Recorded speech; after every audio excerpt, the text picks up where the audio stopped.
আমি যদি বলি যে বাংলাদেশে প্রথম সংস্কার শুরু করেছেন শহীদ রাষ্ট্রপতি জিয়া রহমান, সেটা ভুল হবে না। আজকে যদি এই 30 লক্ষ হাজার কোটি টাকা বাংলাদেশে পাচার না হতো, তাহলে বাংলাদেশ আজকে সিঙ্গাপুরের মতোই হতো। একদলীয় শাসন ব্যবস্থা থেকে বহুদলীয় গণতন্ত্র প্রবর্তন করেছে আমাদের পার্টির, আমাদের আদর্শিক পিতা শহীদ রাষ্ট্রপতি জিয়াউর রহমান শুধু। এবং তিনি একাধারে বাংলাদেশে মহান স্বাধীনতা যেমন ঘোষণা দিয়েছেন, তিনি সশরীরে যুদ্ধ করেছেন। তার পরবর্তীতে তিনি রাষ্ট্রীয় ক্ষমতায় এসে একটি তলাবিহীন জুরি ছিল বাংলাদেশ, সেই তলাবিহীন জুরি থেকে বাংলাদেশে খাদ্য স্বয়ংসম্পূর্ণ করেছেন। তিনি খাল কাটার কর্মসূচি নিয়েছেন। এরকমভাবে আমি বলতে গেলে অনেক সময় লাগবে। আমি যদি বলি যে বাংলাদেশে প্রথম সংস্কার শুরু করেছেন শহীদ রাষ্ট্রপতি জিয়া রহমান, সেটা ভুল হবে না। তার পরবর্তীতে আমাদের দেশনেত্রী বেগম খালেদা জিয়া স্বৈরাচার বিরুদ্ধে আন্দোলন করেছেন, আন্দোলনে বিজয়ী হয়েছেন। বিজয় হওয়ার পরে আমাদের দেশনেত্রী বেগম খালেদা জিয়া সংস্কার করেছেন। কি সংস্কার করেছেন? সেটা হলো যে তখন রাষ্ট্রপতি শাসিত সরকার ছিল। একজন রাষ্ট্রপতি শাসিত সরকার হলে সে যে কোনো সময় স্বৈরাচারী হতে পারে, যার কারণে তিনি মন্ত্রিপরিষদ শাসিত সরকার করে মানুষের জনগণের কাছে জবাবদিহিতার জায়গাটা আরও নিশ্চিত করেছেন। বন্ধুরা আমার, পরবর্তীতে আপনি দেখেছেন আমাদের পার্টির ভারপ্রাপ্ত চেয়ারম্যান জনাব তারেক রহমান এই দীর্ঘ 17 বছর সে নিজে দায়িত্ব নিয়ে সারা বাংলাদেশের মানুষকে, তার নিজের দল বিএনপি সহ সারা বাংলাদেশের মানুষকে ঐক্যবদ্ধ করেছেন। ঐক্যবদ্ধ করে তিনি সফল হয়েছেন, সারা বাংলাদেশের মানুষের বিজয় হয়েছে। আমরা সেই বিজয়ের পরে আমরা বারবার বলে যাচ্ছি, একটি যতটুকু সংস্কার দরকার সেই সংস্কার করে একটি সুন্দর সুষ্ঠু নির্বাচন করার জন্য অন্তর্বর্তীকালীন সরকার একটি নির্বাচনের ব্যবস্থা করবে ইনশাল্লাহ। এবং পরবর্তীতে দেখেছেন এই নির্বাচনের তারিখ বলছিল যে আগামী ডিসেম্বর থেকে জুনের মধ্যে, এপ্রিলে একটি নির্বাচন ঘোষণা ডিক্লেয়ার করেছিল। কিন্তু পরবর্তীতে এই সরকার বুঝতে পেরেছে যে না, এপ্রিলে নির্বাচনের করার কোনো পরিবেশ থাকে না। যার কারণে পরবর্তীতে আমাদের পার্টি সহ সারা বাংলাদেশে ক্রিয়াশীল যে সমস্ত গণতান্ত্রিক যে পার্টিগুলো আছে সকলের সাথে আলাপ আলোচনা করে তারা সিদ্ধান্ত নিয়েছে ফেব্রুয়ারিতে নির্বাচন করবে।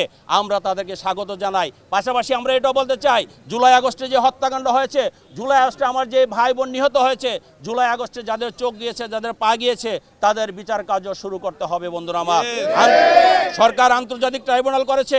ওই আন্তর্জাতিক ট্রাইব্যুনালে আমরা জানি না কয়টি মামলা উঠেছে, তবে আমরা বিশ্বাস করি এই সরকার সেই ট্রাইব্যুনালে বিচার কার্য শুরু করবে। খুনি হাসিনার বিচার যদি বাংলাদেশের মানুষ মাটিতে না হয়, খুনি হাসিনার বিচার যদি বাংলাদেশের মানুষ না দেখে, ওয়ালটন আবারও মিলিনিয়ার অফারে ওয়ালটন ফ্রিজ কিনে আপনিও হয়ে যেতে পারেন মিলিয়নিয়ার।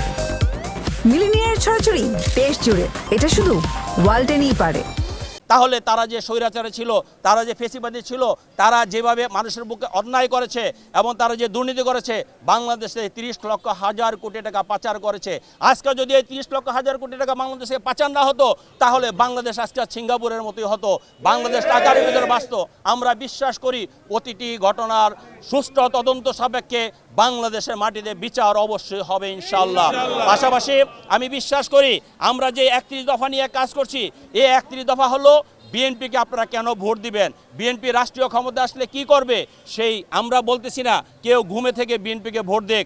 আমরা বলতে চাই পার্টির সম্বন্ধে জানুক, পার্টির আদর্শ উদ্দেশ্য সম্বন্ধে জানুক। পার্টি ক্ষমতায় যদি জনগণের ভোটে যায়, পার্টি কি করবে সেই ব্যাপারটা তাদের জানা দরকার। যার কারণে আমরা এই 31 দফা সারা ঘরে ঘরে পৌঁছিয়ে দিচ্ছি। জনগণ যখন ভোট দিতে যাবে, তারা যখন বুঝে শুনে তার পছন্দ মতো প্রার্থীকে ভোট দিতে পারে। আমি সর্বশেষ বলতে চাই, দীর্ঘ 17 বছর আন্দোলন করেছি এই দেশের মানুষের অধিকার রক্ষার জন্য। দীর্ঘ 17 বছর আন্দোলন করেছি মানুষের ভোটাধিকার রক্ষা করার জন্য। যতদিন ভোটাধিকার মানুষের রক্ষা না হবে, যতদিন গণতান্ত্রিক প্রক্রিয়া হেফাজত না হবে, ততদিন বিএনপি সহ সারা বাংলাদেশের মানুষের আন্দোলন চলবে, আন্দোলন করবে ইনশাআল্লাহ। এবং তার নেতৃত্ব দিবে আমাদের পার্টির ভারপ্রাপ্ত চেয়ারম্যান জনাব তারেক রহমান। এবং আমি বিশ্বাস করি অচিরেই বাংলাদেশের মানুষ আমাদের তারেক রহমানের জন্য অধীর আগ্রহে তাকিয়ে আছে। অচিরেই বাংলাদেশে আমাদের পার্টির ভারপ্রাপ্ত চেয়ারম্যান জনাব তারেক রহমান ফিরে আসবেন এবং একটি সুন্দর বাংলাদেশ গড়ার জন্য এবং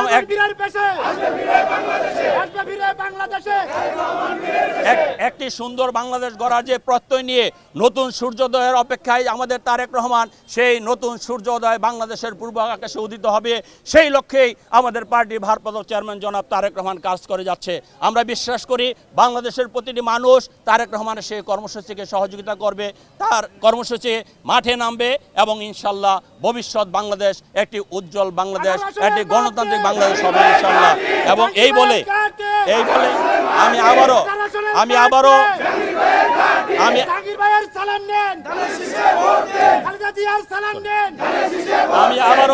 আবারও সহযোদ্ধাদের আমাদের যে সমস্ত সহযোদ্ধারা এই কষ্ট করে আমাদের 31 দফা ঘরে ঘরে পৌঁছে দেওয়ার চেষ্টা করছেন, আমি তাদেরকে আন্তরিক ধন্যবাদ জানাচ্ছি, অভিনন্দন জানাচ্ছি।